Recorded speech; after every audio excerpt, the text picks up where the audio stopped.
में बोला उन्होंने बच्चों, 13 नंबर में देखो तो कह रहा है जैकब और उसके पुत्र उनकी वर्तमान आयु पूछिए तो तुम्हें क्या करना है 13 नंबर में पहले जैकब की आयु माननी और उसके पुत्र की। सबसे पहले काम कीजिए, माना जैकब की आयु,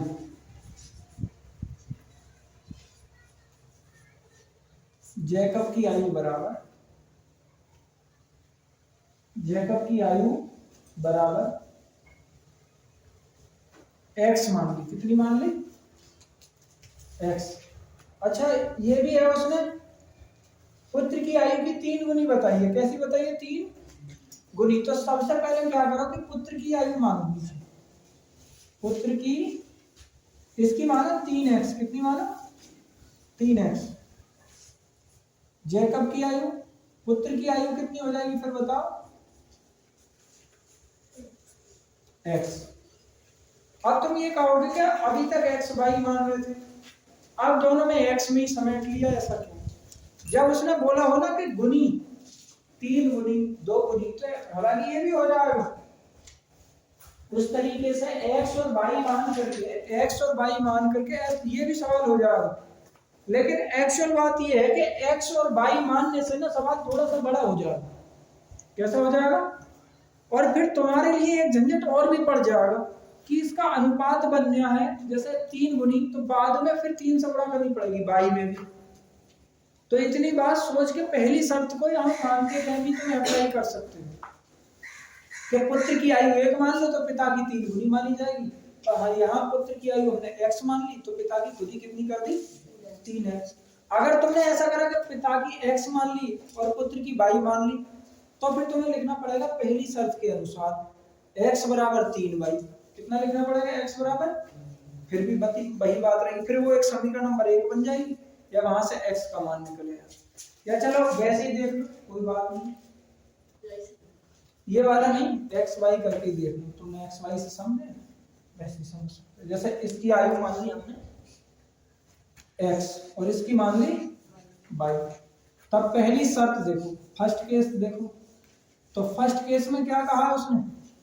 उसने कहा है कि जैकब की आयु पुत्र की आयु की 3 गुनी हो जाएगी, लेकिन दिया 5 वर्ष बाद। कितने वर्ष बाद? तो मतलब x प्लस 5 और y में भी कितना जोड़ोगे? 5। y प्लस, तो ये पुत्र की है, इसकी कितने गुना होगी? 3 गुना, तो इसमें 3 से गुणा कर दो, तो ये x प्लस 5 बराबर 3y प्लस के 5 दिया 15। ये x माइनस 3y बराबर x माइनस 3y बराबर 10। समीकरण नंबर 1, समीकरण नंबर 1 है। दूसरा, तो दूसरा उसने कहा कि 5 वर्ष पूर्व जैकब की आयु उसके पुत्र की आयु की 7 गुनी थी। अब 5 वर्ष पहले की बात आ रही है, तो सेकंड केस में उसने 5 वर्ष पहले बोला। अगर वो पहले बोले, पूर्व बोले, तो घटाने पड़ते हैं। क्या करने पड़ते हैं?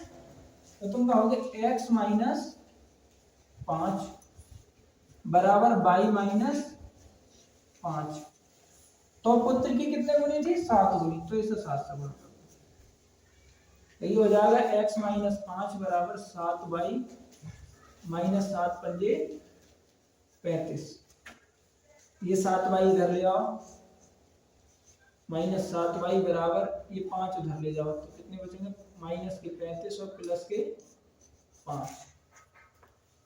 ये अंतिम स्थिति में कितना आया? x माइनस 7 y बराबर 35 में से 5 जाएंगे तो माइनस के कितने बचेंगे? 30। ये समीकरण नंबर 2। कितनी है?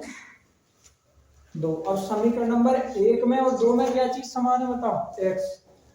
तो दोनों के आगे चिन्ह प्लस प्लस के, तो फिर तुम क्या काम करो? समीकरण नंबर 2 में से क्या कर दो? इसे 1 को घटा दो।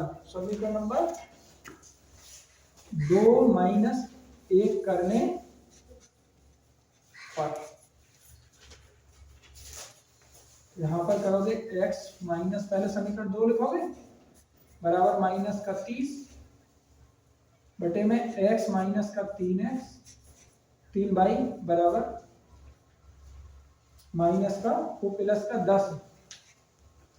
तो ये घटानी है तो माइनस चिन्ह परिवर्तन कर दो, ये माइनस का x से x कट गया, 7y में से 3y जाएगा तो बचेगा माइनस का 4y। इधर कितना हो जाएगा माइनस का 10 और माइनस का 30 माइनस का 40। तो ये 4 से कट गया कितनी बार, 10 बार कटेगा तो y बराबर आ गया, माइनस से माइनस कट गया, y बराबर आ गया 10। y बराबर कितना आ गया 10। y का मान रख लो किसी में भी, y का मान समीकरण 1 में रखने पर, 1 में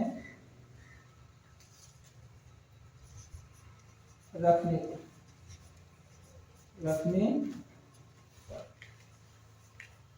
लिख लिया, ये लिख लो x माइनस 3y का मान रखो यहाँ 10 बराबर 10। तो ये हो जाएगा कितना x माइनस,